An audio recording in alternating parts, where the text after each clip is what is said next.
Alright, hello, welcome back. I built 2 more rescue craft, they'll be done at some point in the future. You know, obviously, but now we are going to increase time by a bunch, so we can hopefully, like, actually hit Minmus during our, you know, without having to wait a whole day in real time. So right, now that we're 10,000 times time acceleration, this is just going to be another flyby mission. I hope I made that clear. We're not going to do any silly things. I probably could have taken less. I probably could have taken 2 waters and 2 oxygens and been just fine, but whatever. So far we're 6 hours back on food, but that's plenty fine. Whatever, doesn't matter. All right, so now we have 32 more science from this, and now we're going to get back inside, and now we want to do our goo experiments, of course. Actually, what I'm going to do this time, I'm going to actually take the experiments out of their respective things, so that even if they crash, we'll still have all the data. So it's 100 science. Good, there'll be a lot of science we just got out of that. Wait, did we do a crew report? I don't think we did. Because we want to make sure we get all the science we can. Crew report, yep, there's another 20. So now I'm going to do an EVA. And what I'm going to do is I'm going to let go. I'm going to head over to the Science Junior.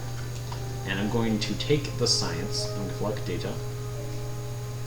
I know, it's like, oh no, you will lose all of your datas. And I'm like, I know, thanks. So anyway, we collect some more datas. And then we're going to collect the other data from this other mystery goo containment unit. Why can't I go up? Oh, right, because this isn't Space Engineers. You don't press space to go up. Alright. Anyway,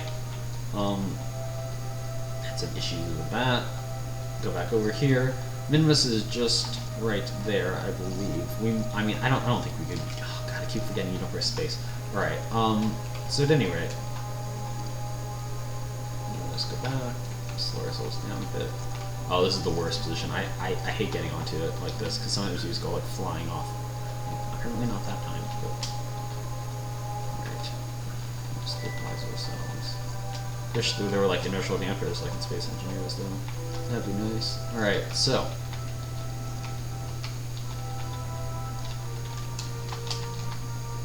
Alright, let's get on. Yeah, whatever. I don't care. I don't really care. I just suppose that we do have 2 goo observations, which is a little bit extraneous, but whatever. Okay, we want to burn in this direction, I believe, to bring it down. No, that's bringing it up. Are we burning prograde? No, we're burning retro. That should have... Oh, no, we do want to burn prograde, of course, because prograde is this way, which is actually retrograde with respect to Kerbin. So anyway, we'll burn a little bit here. We have plenty of fuel, right? Yeah, we've got tons of fuel. I mean, at least for our task, we don't have like tons of fuel, but more than enough to do what we want to do. Oh wow, we would intercept the moon too. Well, I don't want to do that. So if we bring this down to like 30,000, that's good. That's where we're going to go. And this time we have an actual heat shield. So the only danger is that we will kill ourselves by going too bloody fast. Now, I realize it's probably a good idea that I build a second rocket right now, but I don't know what I'm going to build, to be honest, because I just want to get back. Because I need the science that I'm going to get from this. Oh, so we're reportedly going to hit the moon. We're not going to actually hit the moon, because we're going to slow down way too much once we hit the atmosphere to actually hit the moon. But, you know, that's a cute game. That's nice. I know we're not going to hit the moon. Alright, so once we hit the atmosphere, we'll do our turnaround thingy and slow ourselves down as much as we can, of course, like usual. Then we're actually going to jettison it, because we don't want it anymore. I'm going to make sure we jettison the right thing, though. I'm probably just going to do a right-click jettison instead of, or decoupling instead of doing it by staging, because although I'm pretty sure this is the right thing, I don't want to accidentally blow off my heat shield, because that would be horrible. So we're going to slow down as much as we can now, like usual. Now we're going to no longer hit the moon. Well done. Jump on that. Now we're going to... Actually, this is lasting a long. I thought it was going to, but whatever. Alright, now that we're done, we're going to decouple this fairing. Now we still have this heat shield. Oh, I didn't think we were going to hit it. Well, oh god, this could be bad. Get off of me! Get off! Okay, well, I believe our ablative heat shield is still... Actually, no, it's not even taking any heat at all, so that's actually good. I guess it could have been much worse, eh? And we're actually not experiencing a whole lot of deceleration. Okay, so now the heat shield is, as you see it's doing this. So presumably most people know this, but if you don't, now that you're like stupid, if you don't know this, how auto heat shields work is they're made of like some material, and I believe some of the ones were like whatever. And then as they burn themselves away, so they sort of destroy themselves a little bit. And that way, the idea is so it will lighten itself and just sort of burn away as the temperature decays it, and that way you'll be safe from the heat, and the heat shield will be gone in the atmosphere. Which is why it's like losing fuel, sort of, if you want to put it that way. It's of course not actual fuel, but we still have plenty of heat shield left. Also, these things already have an ablative heat shield on them. They come with one. I don't believe any of the other pods do, but these do come with one. Not that we're going to use it though, because we want to get the stuff back. And the reason why I didn't just take the science out of it and put it in here and then jettison this is, of course, so that we can have the rest of these parts for later. Because this is a lot of extra parts, like this water can, which we had tons of water and still. Tons and tons of water. And this has been quite a long mission. He's been apparently 5 days without food, which is fine. I don't care. 5 days is nothing when you can last 30. So at any rate, yeah, he'll be completely fine. Because we have tons of electricity left, we have tons of oxygen left, we have tons and tons of water. We didn't need nearly that much water. What we probably should have done is put like a small water tank thing underneath here, and then it would have been fine. But what are you gonna do? We have 240. Yeah, I was actually right. That is 234 days of water. That's not 234 hours of water. It's 234 days. 114 days of oxygen. It's quite a lot. You'll see we have a lot of carbon dioxide, and there are like recyclers and stuff I believe you can get later, but I don't have any of those right now. Presumably once we build a space station, and we will, we'll probably have a station around Kerbin just for sort of fun, and then we'll have our actual Mun base, which is going to be on the actual planet itself, not on, not around the Mun, although we might have a Mun station too. Surface samples when you don't get any science from it, you know. And, you know, if the Kerbal scientists really want some water, they can just go outside and grab some. It's like not even a kilometer away. I mean, like whole barrels of it if they want. Alright, so it's another 207 science. And 254 total. So that was a very successful mission. Would have been better if we had got back that second mystery observation. I should have taken the second one out, but what are you going to do? Alright, so now, research and development. We're going to go here. And I don't know, I think we might have finished a research actually. Yeah, we finished this one while we were away. So this has the Kethane storage apparatus. Another thing we're going to need, of course, is docking clamps and stuff, which I believe is the tech after this one. So we're going for advanced, or I believe we're researching heavy rocketry right now. I know we're doing the solar panels, right? So another thing we're going to want is we're going to want this. Because this has the Kethane storage, and then also has the converter, which is really what we're after. We are after the converter, and we're after the drill. Like the main focus of this isn't the Kethane though. Like the Kethane is just kind of nice to have. The main objective of this whole playthrough, sort of, is just to do fun stuff. But if we happen to get Kethane while we're at it, you know, I'm not complaining. So let's see.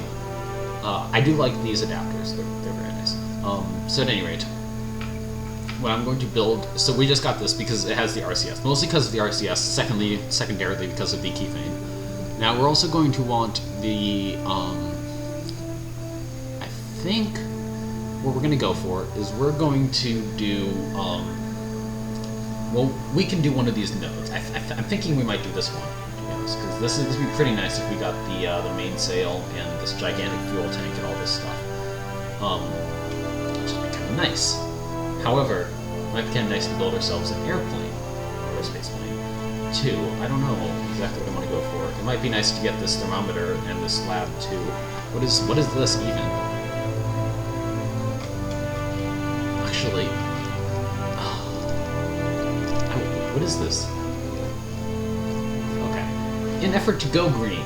Okay, engineers devised a method to extract Kethane from readily available and fully renewable resource. While low in mass, these sometimes brave carbonauts have a high energy density, yielding a non-insignificant What? Is this what I think it is? Does this produce Kethane from Kerbals? What? What? No. That can't be what this is. I think that's what this is, because it says warranty void if used on Jebediah, so it probably uses... It probably produces Kethane from... Hell no, I'm not going to use that. That is not okay. I don't know what to say. What? No. Hell no. I'm still going to unlock this, because I want the thermometer and this lab, but... No! I'm not going to process Kerbals for Kethane. That would be... What? I mean... Why is that even a thing? Alright, I'm just going to warp until we're done with heavy rocketry and electrics, and that will be our ticket to launching a... You know, fairly competent thing. I know, I prefer not to warp until we just randomly finish things all the time, but it is kind of nice to just do this. We'll have a little bit more tap. 33 minutes until we get heavy rocketry. Okay, I'm fine with waiting 33 minutes, and I'm sure you are too. Especially since it doesn't actually take 33 minutes. Like I said before, though, if I just like sat around here, I'd have like a million videos and stuff. Which would probably be kind of nice if I get like a single view on all these videos, then I'll get to have a million views. Alright, anyway, I'm of course not going to do that. So the survey launcher.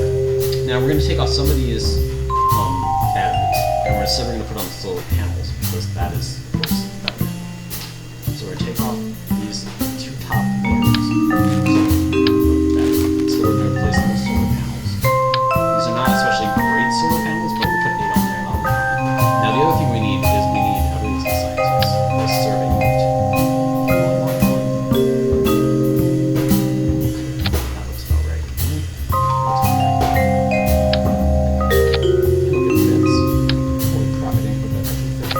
But it still fits. Okay, so this is a survey launcher. We're going to launch this thing up, and we're going to start doing some surveys of the spaces. We want to fix these stages, though. We want this to work like this, though. Okay, so we should have plenty of fuel for this. So we're going to build ourselves one of these survey launchers, and we'll launch it up and start doing a survey of Kerbin. And then we're also going to want to launch one to Minmus, especially, because that's where we're going to go. But I guess I want to launch one to the Mun, and that way we'll have full surveillance coverage of the places we're trying to get to in the future. I don't know how long it's going to take us to build all these. I believe we have 2 rescue craft built. I'm just going to warp until we have this survey launcher, because I would like to, that's my next task, you know, as it goes. Oh, it's dawn. That's great. I'm actually going to wait a little bit, because I want it to be, like, brighter out. I know. That's something that you wouldn't do if you were like an actual space agency. Well, actually, it might be if you're like waiting for weather or something. But yeah, I'm just gonna launch it now. I guess you care more about launch windows than whether or not it's bright out, because you know. I guess I could launch it anyway. We're gonna launch this thing into a nice polar orbit, and then we're just gonna kind of roll with it and see how it goes. Just to make sure I understand the system correctly, and also to scan Kerbin, because it'd be nice to know if we have any Kethane here. So once we start this thing up, alright,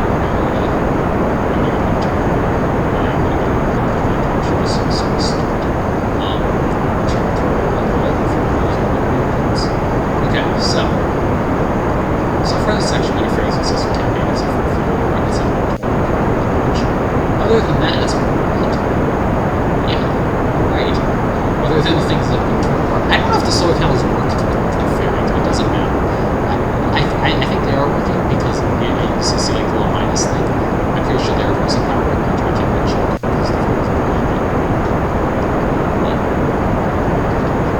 This thing gets launched.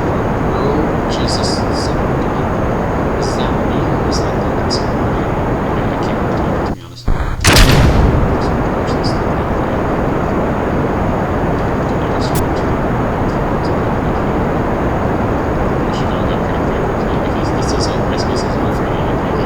Which is what this rocket is for, of course. Which might be nice, but still. So I'm just going to watch this thing off for a little bit here. We'll see how that goes.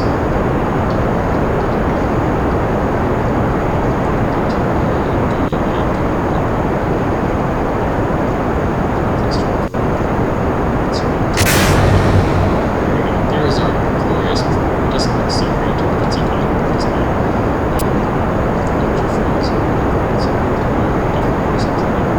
Doesn't matter. Okay, so now I want to get out into this actual, you know, piloting view, not beauty view. So now I want to turn over a little bit like this. Make sure it's finally going into it. Is that 60? That's a 60? Yeah, it says 60. Okay, well we want to just go all the way down and over that.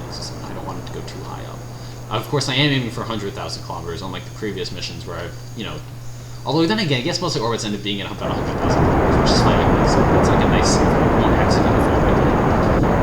I do often like to do my orbits at like 80 kilometers or something, because that's also pretty safe, but I guess 100,000 is like a nice orbit. So, just go ahead and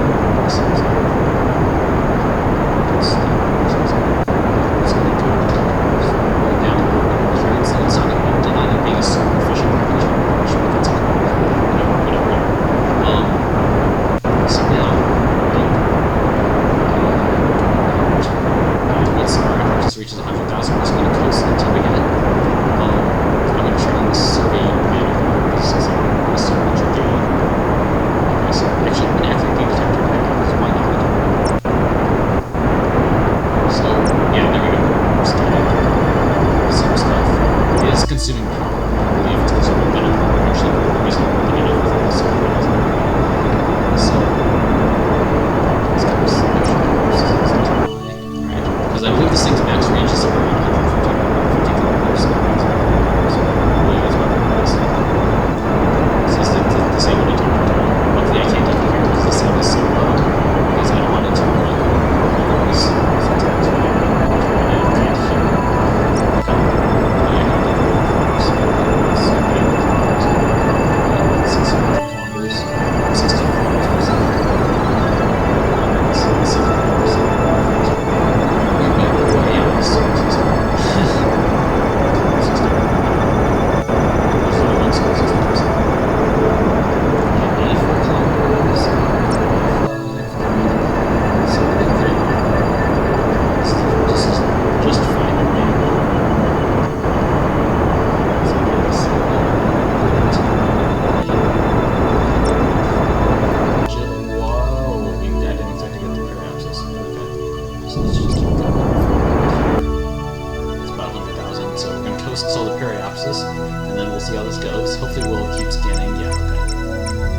We are missing a few things here, but I guess that's okay. Ooh, we found some. That's good.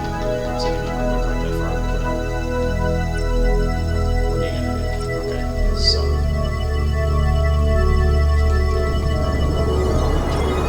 Switch over here. That's 107,000. It's a little bit higher than I was going for, but that's okay. We have tons and tons of fuel left. So I guess we'll just kind of leave this thing in orbit, leave it scanning. If we need more power, I guess we'll just fire on its engines, but yeah, all is well. So I'm just going to go around and sort of warp time here and see what it looks like. It is kind of scanning a little bit. Maybe if we put it to a little bit higher in orbit, it'll be slower, but that's okay. I think it'll eventually cover all of Kerbin. Ooh. Okay, I can kind of hear it, and you guys probably hear a lot better than I can, because it's always louder for you. I'd imagine that eventually, since this is in a perfect orbit, we'll end up covering all of Kerbin, even these spots that we missed. But yeah, this is how I expected it to work, and I'm glad it did work. You know, like this. Therefore, yeah, and this is how polar orbits work. Of course, you just sort of go in a circle around the top, and as it spins below you, you will eventually cover everything. So that's what we're doing. Yippers. So. That's how it works. We'll just keep scanning. And eventually, we will hopefully have the entire planet scanned. And this is what we're going to do on Minmus and such too. It would be the exact same procedure. Except we need a bigger rocket, of course. Although, to be honest, probably not a whole lot bigger, because this thing can probably almost reach the moon, since it is a fairly light payload on top, like I said, and then it has this other thing too. So we can, I mean, this thing with the intermediate launcher, we can probably hit the Mun with one of these things. So I guess that'll probably be our next goal. It's been up for an hour. It's done some minor scanning. We've done a few scans around the planet, so that's good. All right. So I suppose next time we will go ahead and launch our next Kethane satellite to the Mun, and then we'll try and do a Mun landing, and then we'll launch a satellite to to Minmus, and then we'll try to do a Minmus landing. And by try, I mean succeed, because Minmus is like a feather. I think the only thing that's lighter is Gilly, maybe. I've never been to Gilly, but I've seen a video of somebody landing on Gilly, and, you know, like he said, you definitely could have landed a Kerbal on there with just a jetpack and then come back. I kind of doubt you could do that on Minmus, although you can go like halfway around the planet on Minmus, I believe, on just jetpack power. I guess you could walk around the whole thing, but, you know, actually, I probably couldn't walk around the whole thing with life support. Hooray, life support! Limiting the unrealisticness of this game. Because normally in a normal game, you just walk around Minmus, get all the science, and then come back to your pod. But nope, not in this game. In this game, you need oxygen and stuff. So, or, I mean, not in this mod, you need oxygen and stuff, so you would die long before you finish doing something silly like that. Which is excellent. Go Kethane. Or not Kethane. Well, I mean, I guess I'm doing Kethane right now, that's why I said Kethane, but go TAC Life Support. Alright. So we're gonna launch some bunch more rockets. Probably launch ourselves like experimental space station. I mean, it won't be a real space station because we can't dock anything to it. Probably launch ourselves an experimental space station here soon, and just to see like how much is involved in doing that. And then we're gonna launch ourselves. Actually, when we do our Minmus launch, since Minmus has so much science on it, I want to have like a sort of rover car. We won't have the actual rover parts. We'll have the rover thingy. So we'll do that. And then we'll also have ourselves a science lab on board so that we can. I don't know if I want to transmit it back, or if I just want. I don't know if I want to transmit it back, to be honest, or if I just want to. Well, there we have gone all the way around the world. It is rotated beneath us, which is very nice. Hopefully, we will not be on the exact same line as before. Indeed, we are not. On a slightly different line. So now you can see how we're sort of overlapping, but not overlapping, which is exactly how this is supposed to work. Yeah, that is Kerbal Space Program, where the Kerbal Space KSC, Kerbal Space Command, where we started out, and we got some of the tiles we had already gotten. We also got a bunch of tiles that we hadn't. So this is pretty much just how it's going to work. We're just going to keep going around, a little bit offset each time, and eventually we should get it all. So, we'll keep mapping Kerbin here. I'm not going to like make you wait around and watch while I do this, but while I'm talking, there's at least something else to look at. All this science going on. I wish we got science for like every like 100 tiles you map or something. That would be nice too. Because that way it gives you an incentive to map these things even if you're not going to, you know, mine Kethane and stuff. You know, we might build ourselves like a test Kethane thing and then land at one of the large deposits and just make sure. Of course, everything works as I thought. I don't see why it wouldn't work. Like, you mine it, then you use one of the refineries to make it